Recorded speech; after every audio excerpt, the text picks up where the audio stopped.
बिस्मिल्लाहिर्रहमानिर्रहीम। सबसे पहले हम लोगों ने करना है बोमेन कैप्सूल क्या होता है। बोमेन कैप्सूल के अंदर क्या होता है हमारे पास। बोमेन कैप्सूल क्या है, डबल वॉल्ड एपिथेलियल कैप्सूल होता है जिसके अंदर टफ्ट ऑफ ग्लोमेरुलर कैपिलरीज यानी ब्लड कैपिलरीज होती हैं, नेटवर्क होता है। डबल वॉल्ड एपिथेलियल कैप्सूल है, इसको कहते हैं बोमेन कैप्सूल। अब बोमेन कैप्सूल की दो लेयर्स होती हैं, ठीक है। आउटर पेराइटल और इनर विसलर। जो आउटर पेराइटल लेयर होगी ये पूरी सरफेस ऑफ कैप्सूल को कवर करेगी और इंटरनल या विसरल लेयर ये क्या करेगी, it envelopes the glomerular capillaries. ठीक है, ये नहीं करनी, ये पोडोसाइट गलत दिखी है बात। आउटर वाली फॉर्म्स द कैप्सूल और सरफेस ऑफ कैप्सूल और द इंटरनल और visceral layer it form the envelopes the glomerular capillaries. अब ये जो दो लेयर्स हैं बोमेन कैप्सूल की, इनके दरमियान जो स्पेस होती है इसको कहते हैं यूनरी या कैप्सूलर स्पेस। ये बहुत इंपॉर्टेंट बात है। अब बोमेन कैप्सूल खत्म हो गया, अब कह रही है रीनल कॉर्पसल। अब रीनल कॉर्पसल में दो पोल होते हैं, वस्कुलर पोल और ट्यूबुलर पोल। ये वस्कुलर पोल है, वस्कुलर पोल जहाँ पे afferent arteriole enter and efferent arteriole exit. और दूसरा हमारे पास ट्यूबुलर पोल होता है। एक वस्कुलर पोल है, ट्यूबुलर पोल जहाँ पे प्रॉक्सिमल कन्वोल्यूटिव ट्यूब्यूल स्टार्ट होती है। यही बात इधर लिखी हुई है कि रीनल कॉर्पस वेस्कुलर कॉर्पस होता है जहाँ एंटर होता है afferent arteriole efferent arteriole, tubular pole जहाँ पे प्रॉक्सिमल कन्वोल्यूटिव ट्यूब्यूल स्टार्ट होती है। अब बोमेन कैप्सूल की जो आउटर लेयर है, पेराइटल लेयर है, आउटर पेराइटल लेयर जिस इधर बात की है ना हमने, आउटर पेराइटल लेयर जो कि सरफेस ऑफ कैप्सूल बनाती है। जो आउटर पेराइटल लेयर होती है बोमेन कैप्सूल की, उसकी एपिथेलियम कौन सी होती है, सिंपल स्क्वैमस एपिथेलियम, ठीक है। लेकिन जैसे ही एपिथेलियम ट्यूबुलर पोल पे पहुंचती है, ट्यूबुलर पोल पे क्या होता है, प्रॉक्सिमल कन्वोल्यूटिव ट्यूब्यूल स्टार्ट होते हैं, तो उसके एपिथेलियम सिंपल स्क्वैमस एपिथेलियम से सिंपल क्यूबॉइडल एपिथेलियम बन जाती है। अब जो विसरल लेयर होती है रीनल कॉर्पसल्स की, रीनल कॉर्पसल्स के अंदर दो आती है, बोमेन कैप्सूल और ग्लोमेरुलस। अब दोनों की बात हो रही है कि visceral layer of the renal corpuscles में स्पेशल एपिथेलियल सेल्स होते हैं जिसको कहते हैं पोडोसाइट्स। अब पोडोसाइट से प्राइमरी प्रोसेसेस बनेंगी और प्राइमरी प्रोसेसेस से सेकेंडरी प्रोसेसेस राइज होंगे। सेकेंडरी प्रोसेसेस का कहते हैं फूड प्रोसेसेस और पेडिसल्स। यानी इस एआई से डायग्राम जो निकाली इसमें देखें तो यही बात हो रही है ना कि visceral layer consist of podocytes. Podocytes की यहाँ पे तस्वीर नहीं बनी क्योंकि पोडोसाइट से प्राइमरी प्रोसेस बनते हैं, प्राइमरी प्रोसेसेस से पेडिसल्स या फूड प्रोसेसेस बनते हैं प्राइमरी से।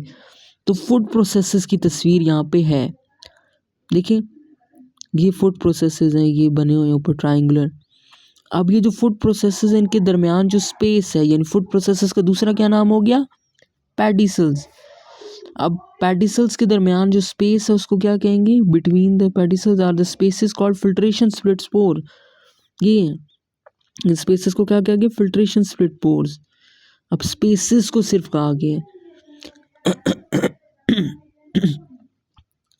अब ये जो फिल्ट्रेशन स्प्लिट पोर्स हैं they are covered by the slit diaphragm.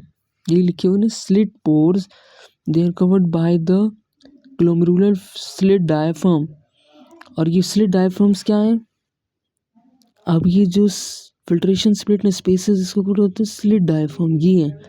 देखिए फूड प्रोसेसेस के दरमियान स्पेस है उसको फिल्ट्रेशन स्प्लिट कहा गया, फूड प्रोसेस यानी पेडिसल्स के दरमियान, और स्पेस को कवर किया गया है स्लिट डायाफ्राम से, ठीक है।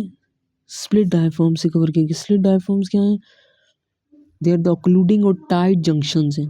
देखा ये टाइट जंक्शंस हैं, they made up of नेफ्रिन proteins, बहुत इंपॉर्टेंट बात है।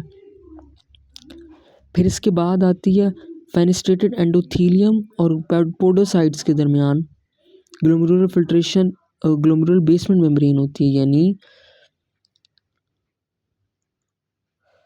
यानी ग्लोमेरुलर ये बेसमेंट मेम्ब्रेन है किधर है, between the fenestrated endothelium of the glomerulus capillaries और ऊपर पोडोसाइट कह लो ये फूड प्रोसेसेस, उसके दरमियान में ग्लोमेरुलर बेसमेंट मेम्ब्रेन है। पहले endothelial of the glomerulus capillaries और फूड प्रोसेसेस के दरमियान क्या है, ग्लोमेरुलर बेसमेंट मेम्ब्रेन।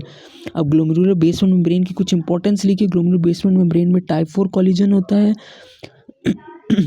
लेमिना होता है, प्रोटीओग्लाइकेन गैग्स यानी हेपेरिन सल्फेट होते हैं, जिसकी वजह से ये सारी चीज़ें इधर होंगी।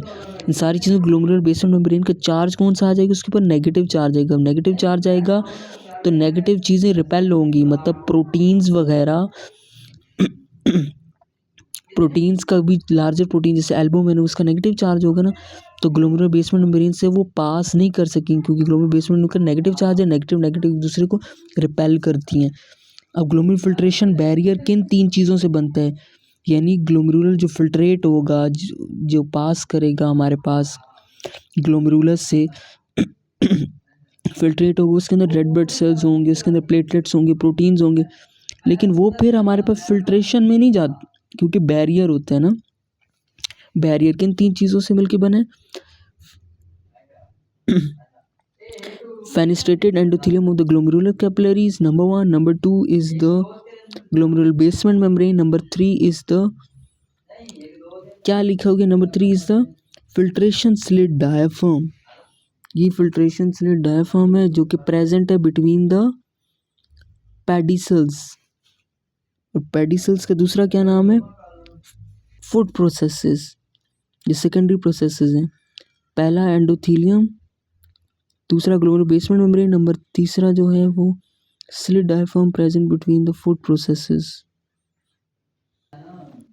यानी slit diaphragm present between the food processes या पेडिसल्स के दरमियान। ये 3 है, जो कि स्मॉलर, ये वाला एंडोथीलियम प्लेटलेट्स को और ब्लड सेल्स को नहीं आने देगा, बेसमेंट मेम्ब्रेन लार्जर प्रोटीन्स को या एल्बुमिन को, क्योंकि इस पर नेगेटिव चार्ज होगा, हेपेरिन सल्फेट होगा।